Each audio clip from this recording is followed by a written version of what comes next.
The Golden State Warriors won their fourth championship in 8 seasons last year, and it should be argued that they are still the team to beat in the NBA going into this season. The Clippers and the Nuggets are looking extremely dangerous out west, the Sixers and the Celtics made massive improvements to their teams, and the Milwaukee Bucks will be returning healthy after missing Chris Middleton in last year's postseason.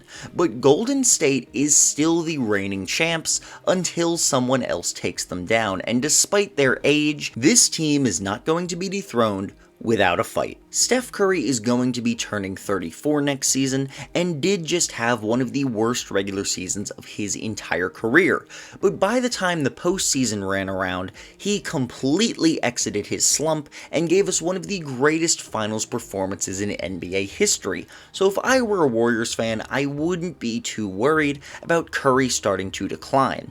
Draymond Green and Klay Thompson, however, give me a bit more pause. Both players will be turning 32 next season. Klay Thompson is coming off a serious injury which he doesn't appear to have gone back to 100% from, and Draymond Green had a big injury himself. However, while longevity is not likely to be kind to either of these players, I'm not too worried about them going into next season. 32 is not as old in NBA years as it used to be, and I think with a full offseason of rest, we could still see both of these players being very productive, borderline all-star caliber players in the next season. Draymond looked almost as good as his regular season self on defense last year in the playoffs, and his playmaking is still huge for the Warriors, despite him being an absolute nightmare as a scorer. And I mean a nightmare for the Warriors, not for the other team. Klay Thompson, meanwhile, I don't expect to ever return to his late 2010s self, but he can still be one of the best shooters in the entire NBA while being a positive on defense who knows the system to perfection. You don't need Klay Thompson to be a second all-star behind Steph Curry any longer because his role is being partially replaced by Jordan Poole. Poole will be 23 in this upcoming season and is currently prepped to take the reins as the Warriors' best scorer and offensive player once Steph Curry does in fact start to fall off.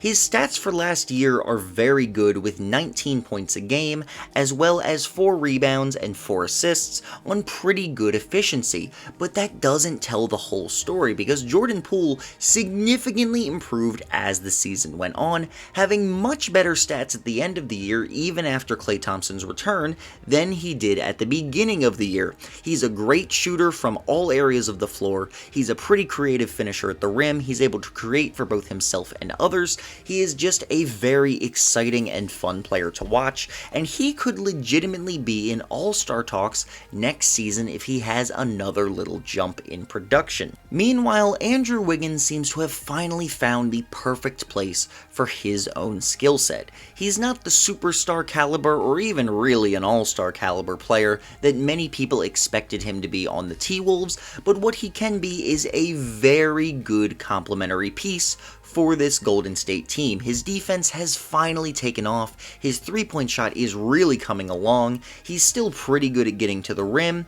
and he has actually found a good role as a rebounder for the team as well when his shots aren't falling as they were not against the Boston Celtics.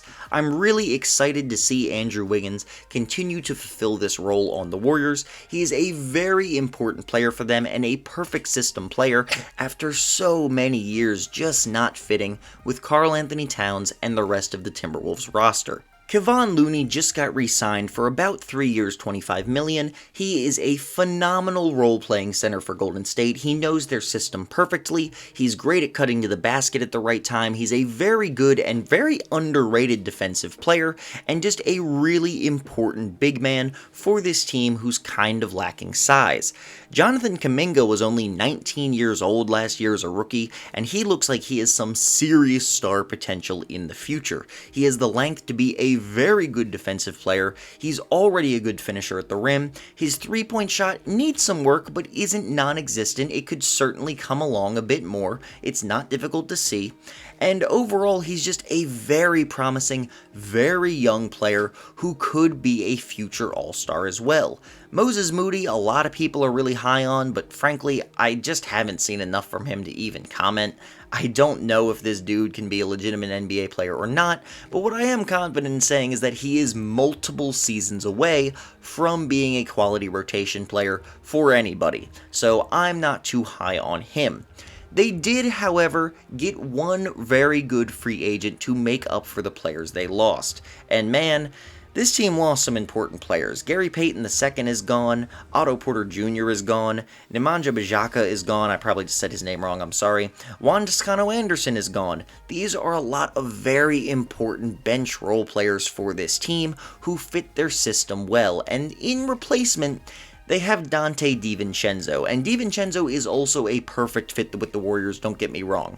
He's a young player, he's a very good shooter, he's a pretty good defender, the exact kind of guy this team wants. But we do need to wait and see if he alone, as well as the other young guys, mostly Kuminga, can make up for what this team is losing in terms of depth. Not to mention Andre Iguodala may be retiring this season, and even if he does come back, he's going to be 39 years old, and he's basically just Udonis Haslem for Golden State. He's a guy there for the locker room and the bench and being a good voice, but he's not there to actually produce while on the court. Long story short, this Golden State team has the potential to compete with anyone else in the league and potentially win another championship, but I would hesitate to call them the favorites even out west. I'm very high on the Denver Nuggets, and the Los Angeles Clippers have the potential to be the best team in the entire NBA if they actually stay healthy.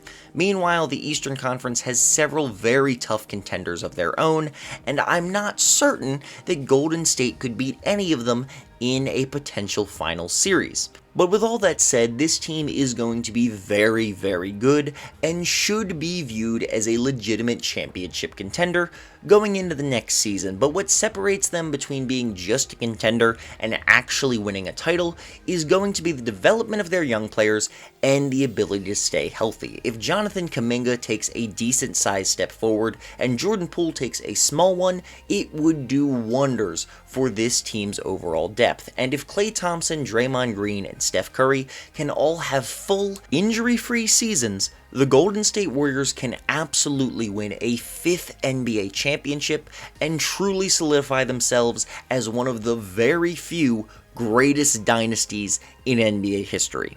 Thank you for watching.